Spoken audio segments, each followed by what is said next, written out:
ជីសរីរាង្គសញ្ញាត្រីកោណជាដៃគូដ៏ឆ្នើមរបស់កសិករ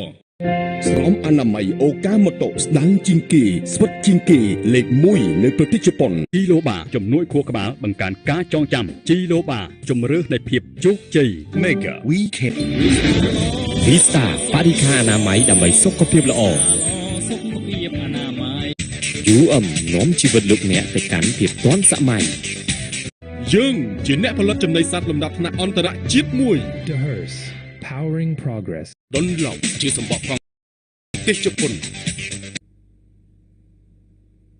សូមអនុញ្ញាតបន្តកម្មវិធីតទៅទៀតក៏ប៉ុន្តែវគ្គនេះយើងខ្ញុំភ្ជាប់ទូរស័ព្ទទៅកាន់ភ្នាក់ងាររាយការណ៍ព័ត៌មានតាមបណ្ដាខេត្តវិញដូច្នេះសូមបកគោលវិរៈទៅលោកបុត្រាឆ្លើយឆ្លងជាមួយភ្នាក់ងារមុនដំបូងមកសូមជើញ បាទសូមអរគុណលោកសខៈសូមភ្ជាប់ទូរស័ព្ទទៅភ្នាក់ងារប្រចាំការនៅក្នុងខេត្តក្រចេះជួបនឹងលោករដ្ឋថាតើព្រឹកនឹងលោករដ្ឋមានរឿងរ៉ាវអីជម្រាបជូនដល់ទូរទស្សនិកជនទស្សនាជម្រាបសួរលោករដ្ឋ